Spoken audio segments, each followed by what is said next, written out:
आता तुम्हाला सांगू इच्छितो की कोणत्याच ग्रामपंचायतीमध्ये दिव्यांगांना 5% निधी हा पुरवला जातो। नमस्कार मित्रांनो, आत्मनिर्भर दिव्यांग या यूट्यूब चॅनल तुमचे स्वागत आहे। आज आपण बघणार आहे की जो आपल्याला पहिले 3% निधी होता तो आता आपल्याला 5% झाला आणि हा केंद्र शासनाचा निर्णय आहे। आज आपण तोच बघूया याच्यामध्ये काय काय उल्लेख आहे। चला तर मग व्हिडिओ सुरू करूया। केंद्र शासनाच्या निसमर्थ दिव्यांग व्यक्ती हक्क अधिनियम 2016 the right of person with disability act 2016 मध्ये तरतुदीच्या अनुषंगाने राज्यातील महानगरपालिका, नगरपालिका, नगरपंचायती, नगर परिषदाच्या क्षेत्रातील दिव्यांग व्यक्तीसाठी 5% निधी राखीव ठेवण्यात होता। म्हणजे हा केंद्र सरकार यांचा GR आहे आणि केंद्राने सांगितलं आहे, केंद्र सरकारने जो दिव्यांगांना 5% निधी देण्यात येतो तो त्यांच्यासाठी राखीव राहायलाच पाहिजे। महाराष्ट्र शासन नगर विकास विभाग मधला GR आहे, आपल्याला पाठवलेला आहे। या बघू शकता तुम्ही, शासन देणे क्रमांक पण आहे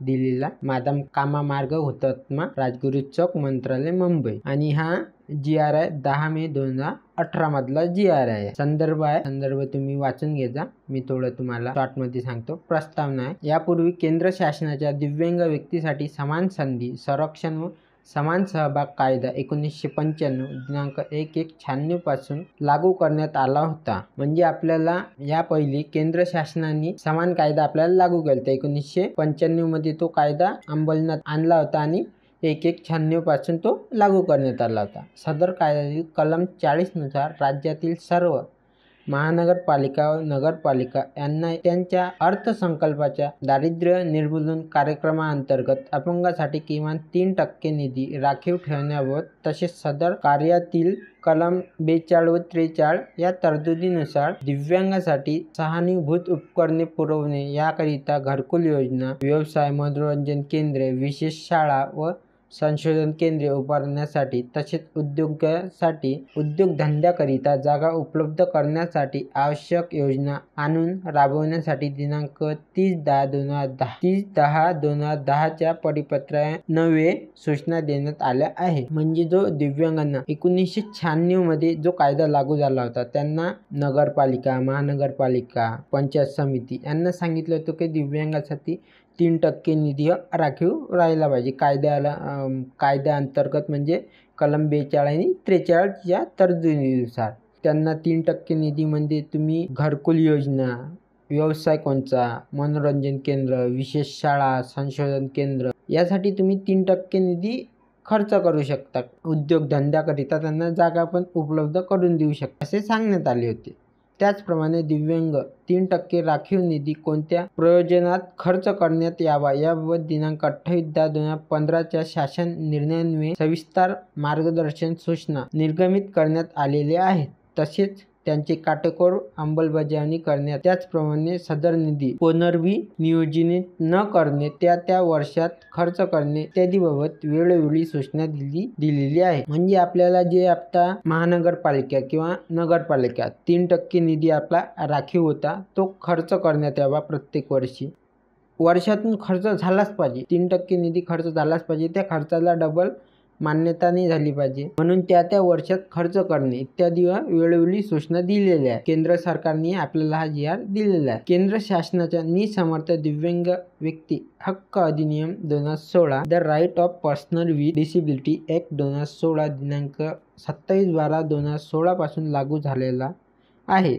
सदर अधिनियमात कलम 37 मध्ये पुढील तरतुदी करण्यात आल्या आहे। म्हणजे आपल्याला 2016 चा ऍक्ट आहे तो 27/12/2016 यापासून लागू झाला। त्यामधील आपल्याला आता हे काही त्यांनी दिव्यांगासाठी जे आपल्याला निधी आहे त्या निधीबद्दल काहीतरी आपल्याला यामध्ये त्यांनी सांगितलं आहे। हे इंग्लिश मध्ये आहे, मी तुम्हाला मराठीमध्ये ट्रान्सलेट करून सांगतो। The appropriate government and the local authority shall by notify make scheme in the favour of person with benchmark disability to. म्हणजे आता योग्य सरकार आणि स्थानिक अधिकारी यांनी अपंग किंवा दिव्यांग बेंचमार्क अपंग म्हणजे त्यांची नावे AI 5% recently in the almost of the agriculture land and housing in all relevant scheme and development programmes with property to woman with benchmark disability. म्हणजे जो 5% आपल्याला निधी मिळतो. 2016च्या ॲक्टनुसार त्यामध्ये संबंधित शेतजमीन असेल किंवा घराचे वाटप असेल, आरक्षण असेल, योजना असेल, कोणत्या विकास कामाची कामे असेल, त्यामध्ये महिलांना पहिलं प्राधान्य देणे. 5% reservation in all property always and virtuals development scheme with property to woman to benchmark disability. म्हणजे जो अपंग महिला आहे 5% निधी, त्यामध्ये सर्व गरीब निर्मूल विविध विकासाची योजनेचे आरक्षण असेल, त्यामध्ये पहिला महिलांना आरक्षण देणे, डिसेबिलिटी महिलांना आरक्षण देणे.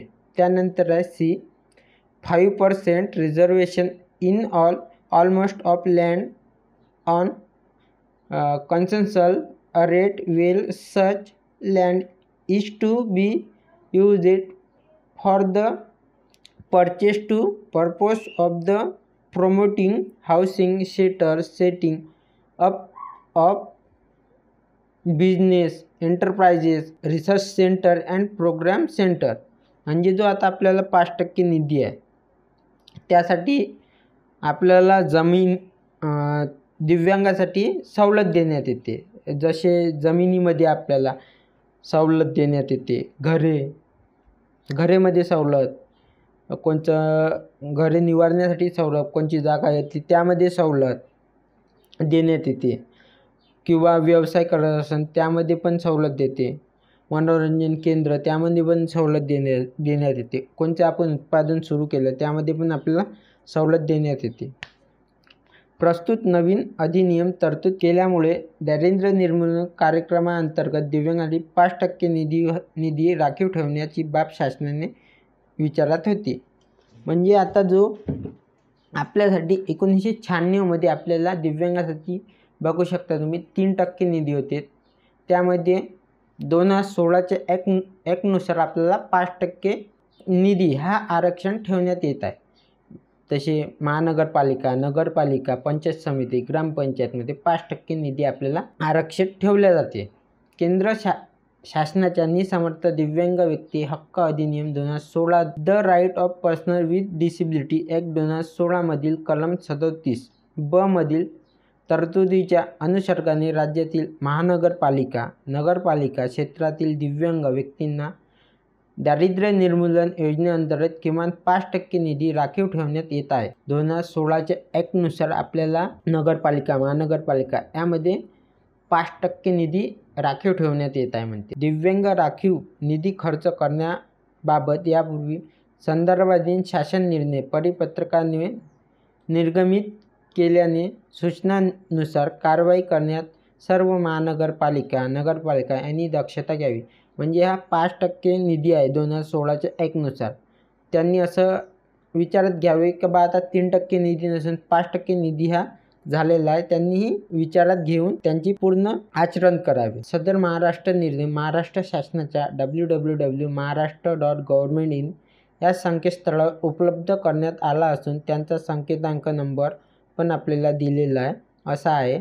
हा आदेश डिजिटल स्वाक्षरीने सांकेतिक करून काढण्यात येत आहे. महाराष्ट्राचे राज्यपाल यांच्या आदेशानुसार व नावाने तुम्ही बघू शकता. हा GR जो आहे तो महाराष्ट्र शासनाने काढलेला आहे. तुम्हाला GR पाहिजे असेल तर तुम्ही या वेबसाईटवरून पण काढू शकता. GRचा नंबर, सांकेतांक नंबर पण आपल्याला दिलेला आहे आणि महाराष्ट्राचे राज्यपाल यांच्या आदेशानुसार हा GR काढलेला आहे. आणि तुम्हाला हा GR पाहिजे असेल तर तुम्हाला मी डिस्क्रिप्शनमध्ये लिंक देणार आहे, तिथून तुम्ही डाउनलोड करू शकता. दिव्यांगासाठी 5% निधी महानगरपालिका, नगरपालिका, पंचायत समिती, जिल्हा परिषद, ग्रामपंचायत 5% निधी हा दिव्यांगांना राखीव ठेवण्यात येतो. आता तुम्हाला सांगू इच्छितो की कोणत्याच ग्रामपंचायतीमध्ये दिव्यांगांना 5% निधी हा पुरवला जात नाही. तर सर्व दिव्यांगांनी एकजूट होऊन हा 5% निधी कसा मिळतात यावर लक्ष देऊन प्रत्येकाने आपापल्या ग्रामपंचायतीमध्ये 5% निधी मागावा. कारण की आपला हक्क आहे, नाहीतर त्यांना कोणते ना कोणते व्यवसाय मागावे. धन्यवाद मित्रांनो.